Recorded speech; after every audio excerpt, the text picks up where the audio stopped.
Your father conquered cities and commanded armies with the wisdom of decades. You have 16 years of life and the weight of 1,000 years of Ottoman legacy suddenly thrust upon your shoulders. Tonight, you must decide. Will you rise to become a sultan, or crumble under the burden of a crown? Welcome to another journey through the shadows of history, where we explore one of the most challenging transitions in the Ottoman Empire.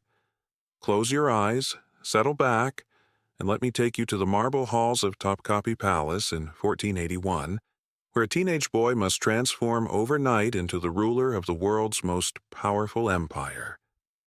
Prince Bayezid had been studying Arabic poetry when the world shattered around him. The leather-bound manuscript slipped from his fingers as Grand Vizier Kahramani Mehmet Pasha entered his chamber, flanked by palace officials whose faces carried the weight of catastrophic news. "Your Highness," the Grand Vizier's voice trembled despite his years of political experience. "Your father, Sultan Mehmet II, the conqueror of Constantinople, has departed this world for the eternal realm." 16-year-old Bayezid felt his knees weaken. Just that morning, his greatest concern had been memorizing verses from Hafiz. Now, the Ottoman Empire, stretching from the Danube to the Euphrates, from the Crimean steppes to the Arabian deserts, looked to him for leadership. The prince had always known this day would come, but knowing and experiencing are vastly different things. His father had seemed immortal, a force of nature who reshaped the world through sheer will and military genius.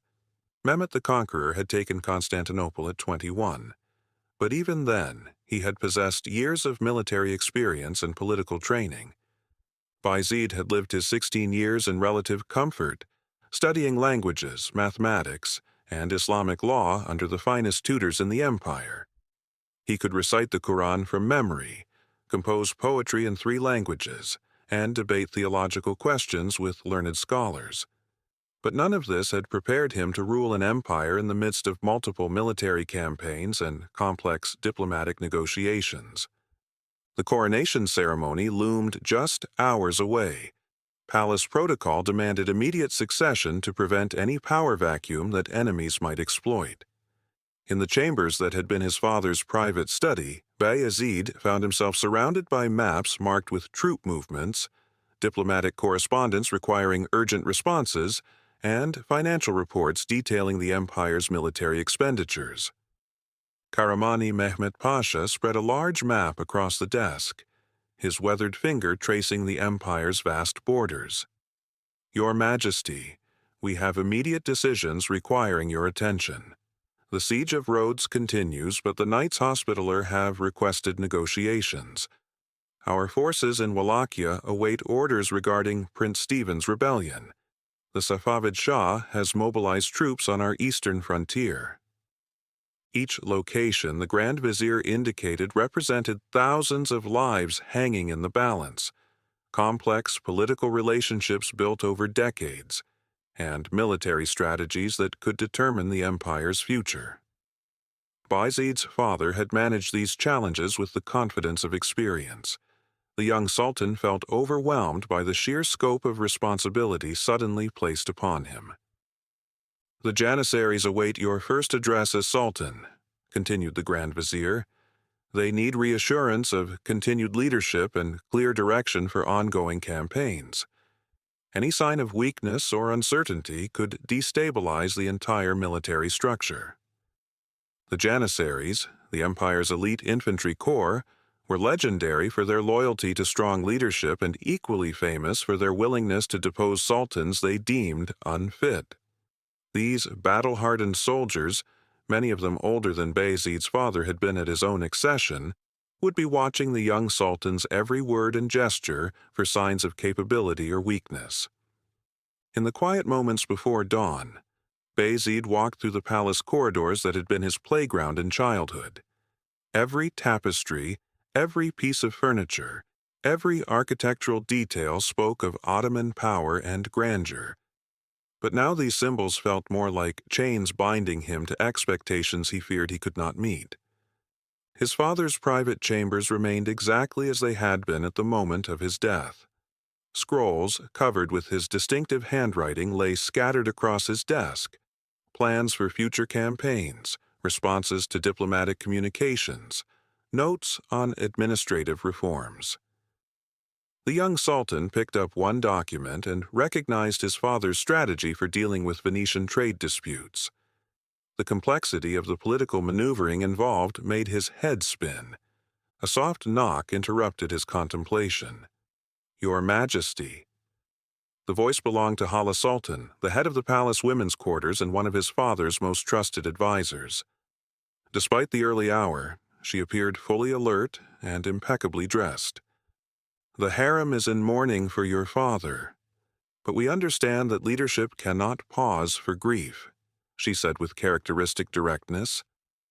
"However, you should know that several foreign ambassadors have already begun testing our responses to determine how the change in leadership might affect their negotiations." This revelation struck Bayezid with particular force.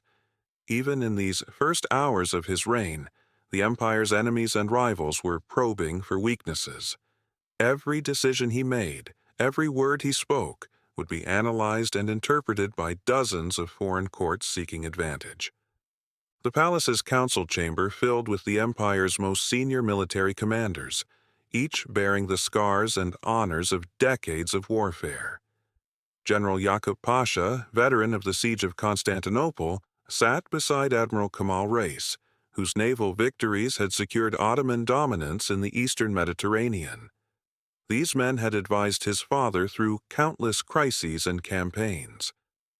As Bayezid entered the chamber, every conversation ceased. The assembled commanders rose in unison, their faces carefully neutral as they assessed their new sultan. Some had served the empire since before his birth. Others had known him only as the studious prince who preferred books to weapons training. "Gentlemen," Bayezid began, his voice steadier than he felt, "the empire our fathers built faces challenges that demand decisive action. I seek your counsel on our immediate priorities." General Yaqub Pasha cleared his throat. "Your Majesty, with respect, our enemies will interpret any delay in military operations as a sign of weakness. The siege of Rhodes must continue with full force, or the Knights Hospitaller will claim that the new sultan lacks his father's resolve."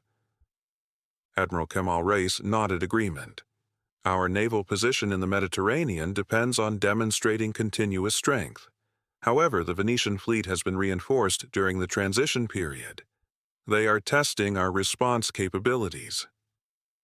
Each military leader presented similar challenges: ongoing operations that required immediate decisions, enemy actions that demanded swift responses, alliance negotiations that could not be delayed.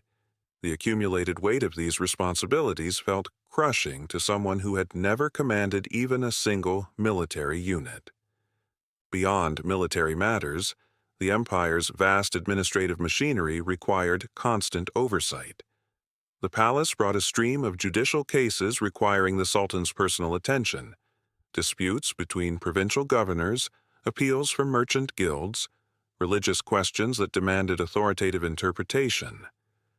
The head of the imperial legal system, Ebus Suud Effendi, presented a case that illustrated the complexity of Ottoman governance.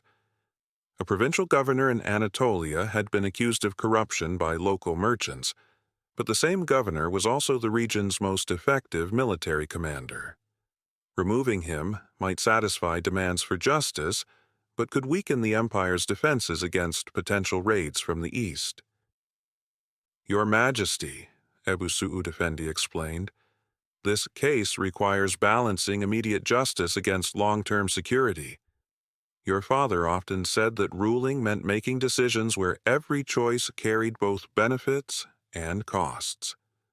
Such decisions had seemed abstract when discussed in theoretical terms during his education.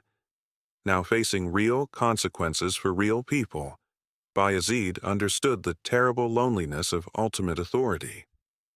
Whatever choice he made would affect thousands of lives, yet he alone bore responsibility for the decision. As his first day as Sultan drew to a close, Bayezid retreated to his private chambers to process the overwhelming experience of absolute power. The servants who had once treated him as a prince now approached with the exaggerated deference reserved for the shadow of God on earth. Every gesture, every facial expression was scrutinized for meaning and significance. The isolation felt complete and suffocating. Friends his own age could no longer relate to his position, while older advisers, however well-intentioned, viewed him through the lens of his inexperience. The few people who might have provided honest counsel, his father's most trusted companions, maintained careful professional distance as they evaluated whether the young sultan would prove worthy of their loyalty. Bayezid found himself analyzing every decision through multiple lenses. How would this affect the empire's military position? What would foreign courts think? How would the Janissaries react? Would the provincial governors interpret this as strength or weakness? The constant calculation was mentally exhausting. Sleep became elusive as his mind raced through endless scenarios and possibilities. Each choice created cascading consequences that rippled through the empire's complex political and military structure. The weight of responsibility felt heavier than any physical burden he had ever carried. Islamic tradition provided some comfort during this overwhelming transition. The concept of divine appointment meant that Allah had chosen him for this role, regardless of his age or experience. Prayer became a refuge where he could temporarily set aside the crushing weight of earthly responsibilities. During the pre-dawn prayers that followed his first day as Sultan, Bayezid found clarity in the familiar rhythms of worship. The same prayers that connected him to God also connected him to every Muslim in the empire, from the humblest farmer in Anatolia to the most powerful pasha in the capital. His religious education, which had sometimes seemed abstract compared to military or political training, now provided crucial perspective. The Quranic emphasis on justice, consultation, and service to the community offered guidance for the decisions that lay ahead. Islamic history contained numerous examples of young leaders who had risen to extraordinary challenges through faith and determination.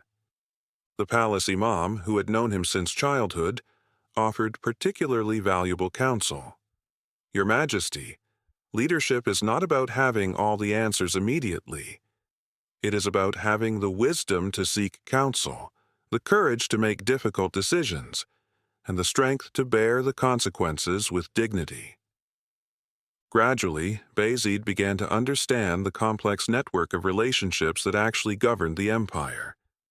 While he held ultimate authority, effective rule depended on maintaining the loyalty and cooperation of dozens of powerful individuals, each with their own interests and agendas. The Grand Vizier controlled much of the day-to-day administration, but his power derived from the Sultan's trust. The Janissary commanders could maintain or destroy order in the capital, but they depended on the Sultan for legitimacy and resources. Provincial governors ruled vast territories with considerable autonomy, yet they required imperial support against external threats. Understanding these relationships became crucial to effective leadership. Rather than simply issuing orders, successful rule meant building consensus, managing competing interests, and creating incentives for cooperation. This political dimension of power had received less emphasis in his education than military strategy or religious law, yet it proved equally important. Bayezid spent hours in private conversations with key officials, learning their perspectives on current challenges and their assessments of various policy options. These discussions revealed the complexity behind seemingly simple decisions and helped him appreciate why his father had often taken considerable time before announcing major policy changes. The Ottoman Empire existed within a complex web of international relationships that required constant attention and delicate management.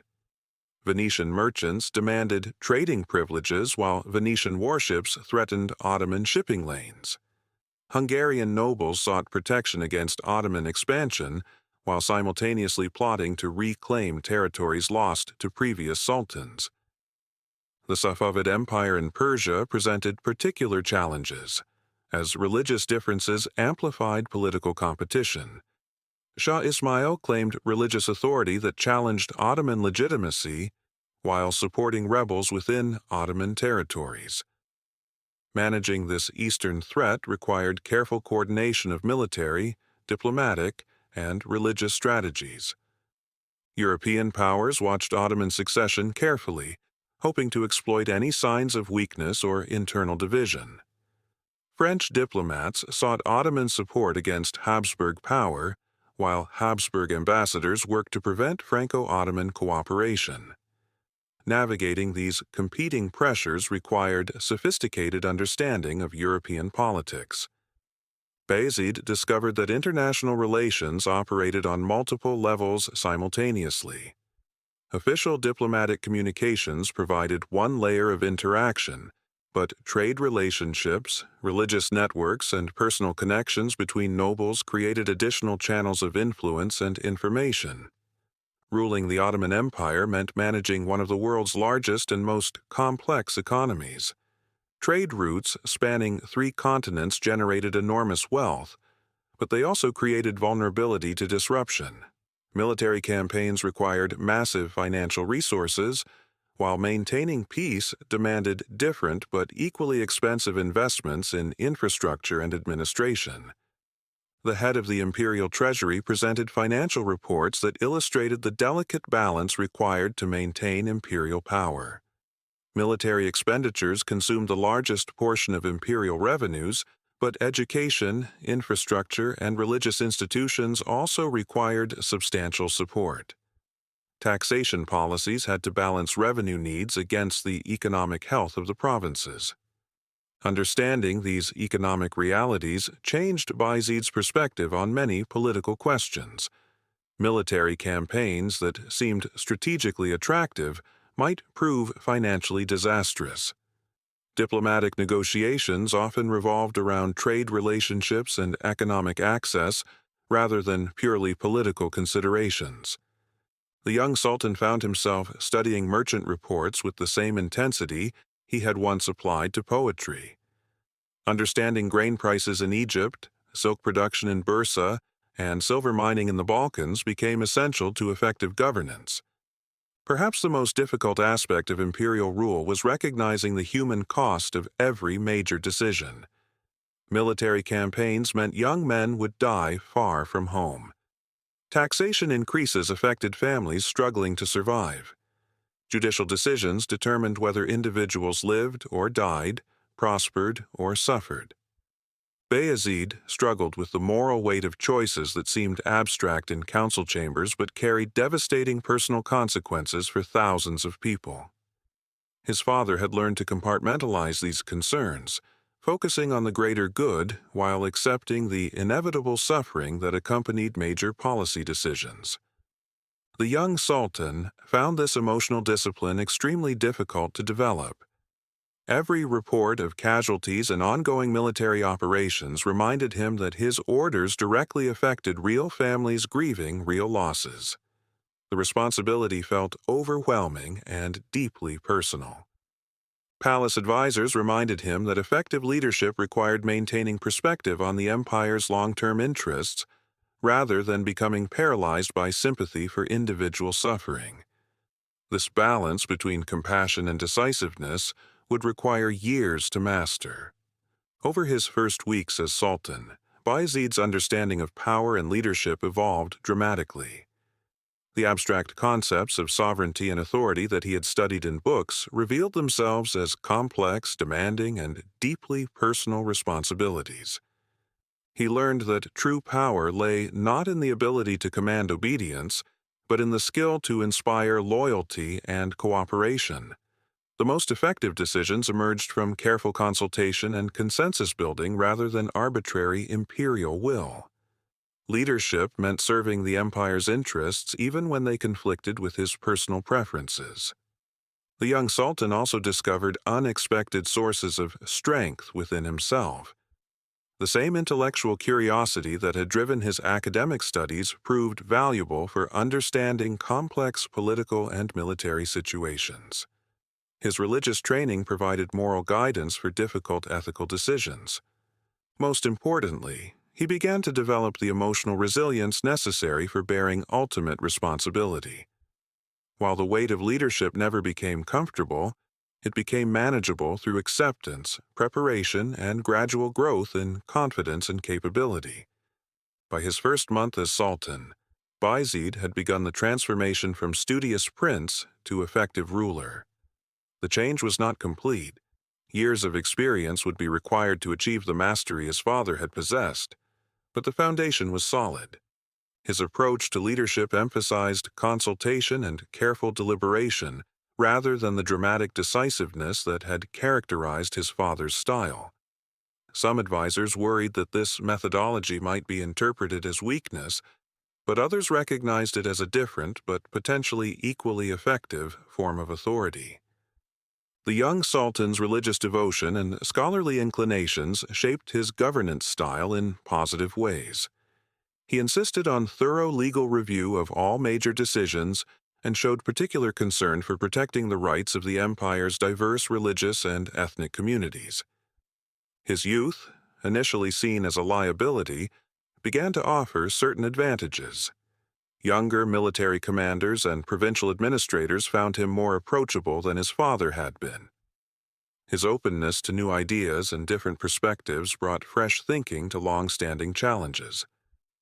Real tests of Bayezid's leadership emerged as ongoing military campaigns reached critical moments. The siege of Rhodes required decisive action that could not be delayed for extended consultation. Venetian naval movements demanded immediate response to prevent strategic disadvantage. These pressure situations forced the young Sultan to develop confidence in his own judgment while still seeking appropriate counsel. He learned to gather information quickly, identify the core issues requiring decision, and act with authority even when complete certainty was impossible. Some early decisions proved successful, reinforcing his growing confidence and earning respect from military commanders and court officials. Other choices led to less favorable outcomes, providing valuable lessons about the complexity of cause and effect in imperial governance. The accumulation of experience, both positive and negative, gradually built the reservoir of practical knowledge that effective leadership required. What had seemed impossibly complex during his first days as Sultan became increasingly manageable as patterns emerged and decision-making processes developed. Looking back on his first months as Sultan, Bayezid could see how dramatically his understanding of leadership had evolved. The frightened 16-year-old who had received news of his father's death had grown into someone capable of bearing the enormous responsibilities of imperial rule. The transformation was not complete. It would continue throughout his reign as new challenges tested his abilities and experience deepened his wisdom. But the foundation had been established through the trials of his early weeks in power. His approach to leadership would always differ from his father's style, shaped by his own personality, education, and the unique circumstances of his accession. Rather than trying to become a copy of Mehmet the Conqueror, he was developing his own methods for serving the empire effectively. The lessons learned during those first overwhelming days and weeks would influence his entire reign. The importance of consultation, the value of careful deliberation, the necessity of balancing competing interests, and the moral obligation to serve the empire's people rather than personal ambition. As you drift toward sleep tonight, perhaps you'll spare a thought for young leaders throughout history who have faced impossible expectations and overwhelming responsibilities.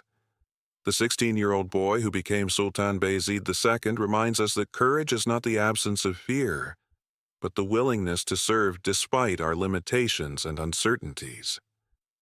In every generation, young people find themselves thrust into positions of responsibility for which they feel unprepared. Some rise to meet the challenge, growing into the roles history has assigned them. Others crumble under the weight of expectations too heavy for their experience to bear. Bayezid's story illustrates the human capacity for growth under pressure, the importance of wise counsel and faithful service, and the way that accepting responsibility can transform ordinary individuals into extraordinary leaders. His reign would last 31 years, marked by consolidation rather than expansion, stability rather than conquest. Perhaps his greatest achievement was proving that effective leadership could take many forms. Where his father had ruled through charismatic authority and military genius, Bayezid governed through careful consultation, religious devotion, and patient diplomacy. Both approaches served the empire, each reflecting the strengths and character of its respective leader. Sleep well, knowing that throughout history young people have found the strength to bear burdens far beyond their years, guided by faith, supported by loyal advisors, and sustained by dedication to something greater than themselves. In their courage, we find inspiration for our own moments of unexpected responsibility and overwhelming challenge. The weight of the crown transforms those who bear it, but it need not crush them.